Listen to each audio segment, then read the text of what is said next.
What's good? It's Woog. We were just treated to an early fight of the year contender as Emmanuel Navarrete stops Liam Wilson in the 9th round of an absolute thriller.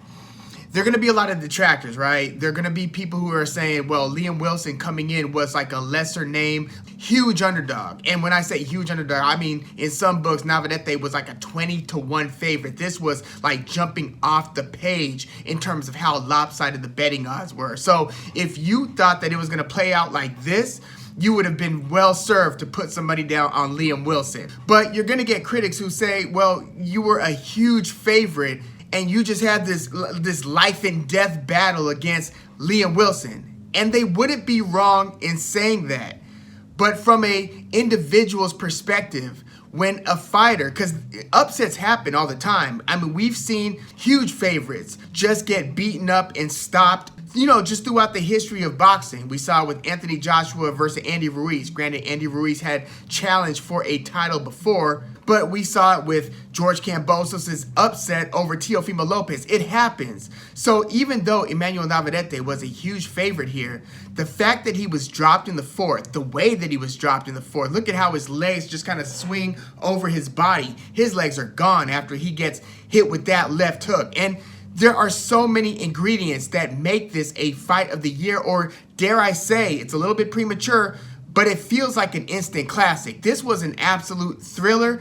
It was about to be an early candidate for upset of the year if Liam Wilson, in fact, pulled it off. But this was super high drama. We had the 2-division champion now trying to become a champion in his 3rd weight class. Navarrete was in all types of trouble here. Not only in the 4th round, but then in the 6th round in the closing seconds where he got stood up and wobbled nearly as badly as he did in the 4th round.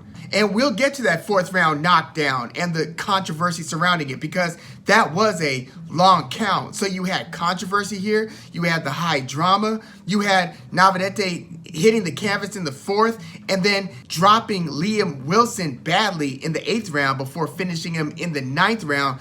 You just had all kinds of things that make it a fight of the year type of fight. But to the critics who would say, well, who is Liam Wilson? What does all this mean? What are you doing in this all-out war with Liam Wilson? Well, again, from an individual's perspective, when you see the human spirit tested in the way that Emmanuel Navarrete was tested, because a lesser man doesn't come out with the win, with the stoppage, with the new title in a 3rd division. I mean, there were ample opportunities for Navarrete to basically either take a knee or just to succumb to the heavy shots and the clean shots and counter punches that Liam Wilson was hitting him with. This took every bit of Navarrete to dig deep and battle back and win this fight. At the end of the day, regardless of the names involved, this is a fight between two humans, and this is what I love about boxing. It's a testament to the human spirit, to the will, where at a certain point, the names no longer matter. It's just one person against another person, and it becomes as raw as it gets. So we learned a lot about Emmanuel Navarrete's heart here in a way that we hadn't learned up until this point. I will say this to anybody who wants to see Navarrete versus Oscar Valdez next. I think Navarrete's got to bring his butt back down to 126. Look, he was a monster at 122. He was still a beast at 126. Now, his success, in my view, in addition to his volume punches and his awkward punches from all sorts of angles where it's a whirlwind of activity. And you saw a lot of that here. You saw how he puts together these scooping uppercut-like cross punches and just pairs it with another punch coming over the top. And he'll throw it in succession like that. He throws from all kinds of angles. But whereas he had these built-in physical advantages with the 72-inch arm reach, that's Floyd Mayweather and Errol Spence's arm reach on paper. Navarrete with a 72 arm reach at 122, that was you saw him versus Isaac Dogboe. And if you haven't, go watch those back-to-back fights. You saw the handful that Navarrete can be. So he was, again, a monster at 122. He still enjoyed some of those physical advantages at 126 with his arm reach in particular. He's not especially tall. He's 5'7". So at 130, this new weight class, it looks like he's just another 5'7" guy, where some guys are taller. You see Ray Vargas, who's picking up the other belt that Shakur Stevenson just left in his wake. Shakur Stevenson was a WBC and WBO champ. Ray Vargas is about to fight for the vacant belt next week for the WBC one, and we just saw Emmanuel Navarrete stop Liam Wilson for the WBO belt. So I see both of these guys come from 122, then to 126. Navarrete had more fights than Ray Vargas at 126. And then basically because there's an opportunity to battle in a vacant title shot, it just seems like a good opportunity to just go up there and just try to grab a belt. Now, granted, it's not like Navarrete signed up to fight Liam Wilson to begin with. He thought he was fighting Oscar Valdez. Liam Wilson was the replacement. So it's not like Navarrete was being overly opportunistic and saying, yeah, this is easy pickings for a title up at 130. No, he was trying to challenge himself. It just turned out that he was fighting Liam Wilson and not Oscar Valdez. But he doesn't enjoy those same physical advantages here. And you saw the midsection. And I remember when Mikey Garcia had that long multi-year layoff with his promotional dispute. When he came back, yes, he did have some of his best wins. He beat Adrian Broner after his return. He beat Robert Easter Jr. after his return. But if you see the way that his feet move when he was a 126 guy, when he was a 130 guy, when he was skinny Mikey Garcia, he was a little bit bulked up when he came back from that multi-year layoff. I just didn't think he had all the attributes that he had at the lower divisions. Where watch Mikey Garcia versus, say, Jesse Vargas. That was his second to last fight. And then watch Mikey Garcia when he battled Orlando Salido, and watch his footwork. Watch how sharp he is. I feel like Navarrete at 130 is less effective given his tools, his skill set, than he was at 122 and 126. So what I would like to see is for him to come back to 126. Because look, I was gonna pick Oscar Valdez. Like, I was privately thinking Oscar Valdez might get this guy when they had made that fight before. So that was before what we just saw here. I was already gonna go Oscar Valdez because of how sharp a counterpuncher and how hard a counterpuncher and how tested he is at 130.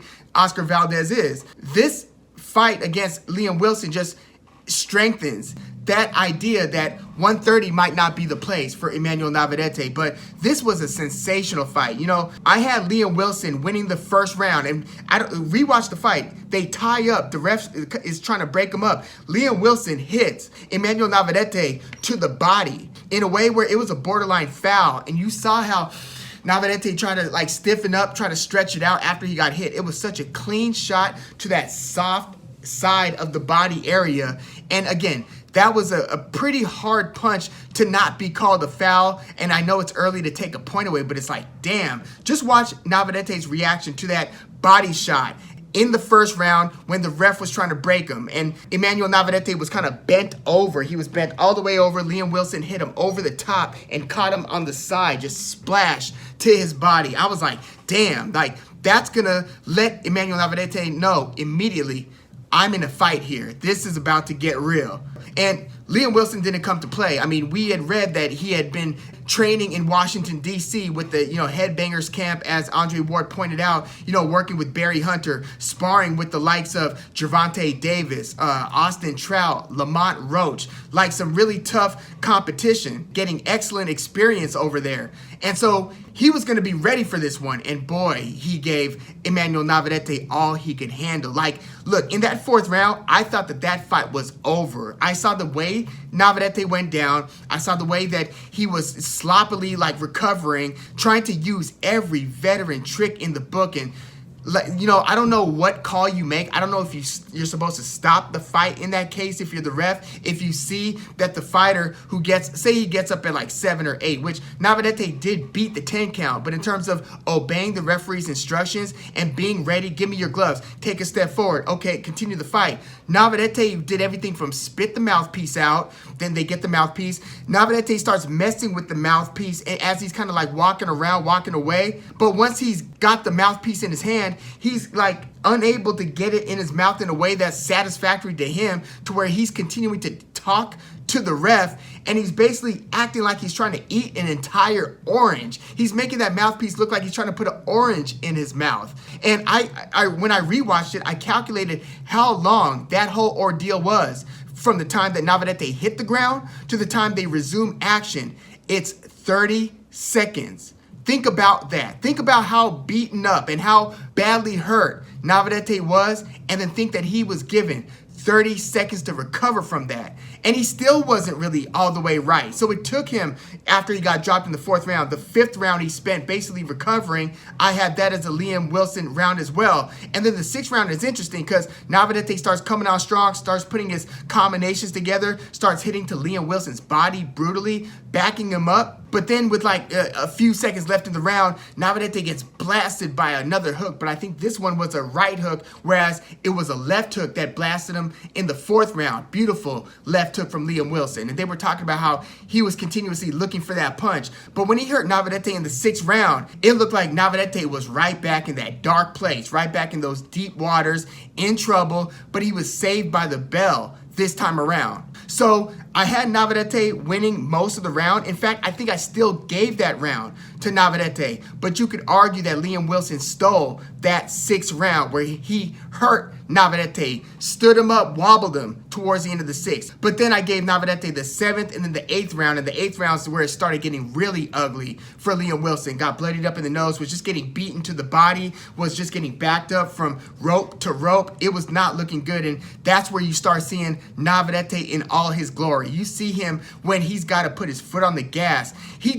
It's like when you're running long distance and say you're running with somebody and you think you've got to, kind of got the edge on them. Then you start breathing hard. Then you start saying, damn, I think they're taking like longer strides than me. Damn, they aren't even breathing out of their mouth heavily yet. And then you're like, oh boy, like if this is going to be a race, I'm in for it. And you get the feeling that that's the reality that a lot of Navarrete's opponents are faced with. So yeah, this really tested the human spirit. This is the stuff that champions are made of. And Liam Wilson came to fight. This is going to do wonders for his stock going forward.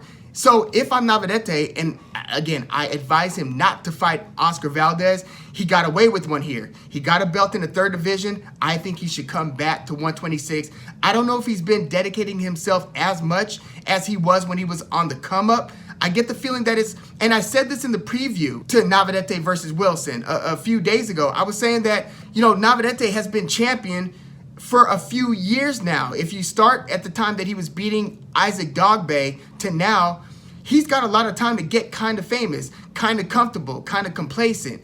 Do you still have the same work ethic day in and day out that you had when you were on the come up? I was wondering about that, as I often do, just because it's natural, it's human. When you accomplish a good amount and you're not in the same place that you were just lifestyle-wise, in terms of what your money's looking like, in terms of what the comforts that you can now afford are looking like. And obviously there's the Marvin Hagler quote that talks about a fighter's hunger once they have reached certain levels of success. So I was wondering that going in.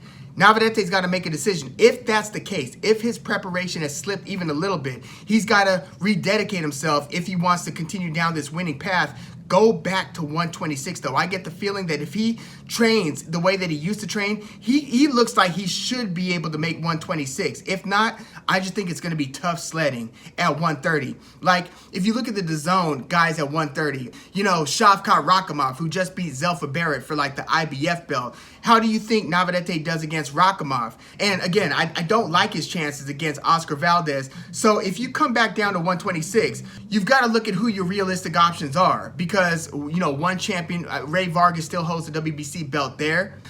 Luis Alberto Lopez just upset Josh Warrington. But Vargas is a PBC guy, and Luis Alberto Lopez has been fighting on DAZN. This was a matchroom fight against Josh Warrington. And then also on DAZN, you've got Lee Wood versus Mauricio Lara. I can't wait for that one. You've got that coming up. But again, that's matchroom that will require cross-promotional efforts. I think maybe you go with a Michael Conlan fight and maybe even stage it in Europe, but I don't know. I mean, Michael Conlan, since getting stopped in the 12th round in my 2022 and most people's 2022 fight of the year against Lee Wood, ever since that loss, Michael Conlan in his last 2 fights has been looking really good, especially, so he beat Miguel Mariaga in his first fight back, and then he looked really good and just looked dangerous in this last fight. So maybe you go Navarrete in a title defense against Michael Conlon if you come back down to 126. Look, I'm just saying I don't love his chances at 130, but I did love this fight between Emmanuel Navarrete and Liam Wilson. Let me know what your thoughts on this one are. Like, do you think that Navarrete has a good shot at beating Oscar Valdez?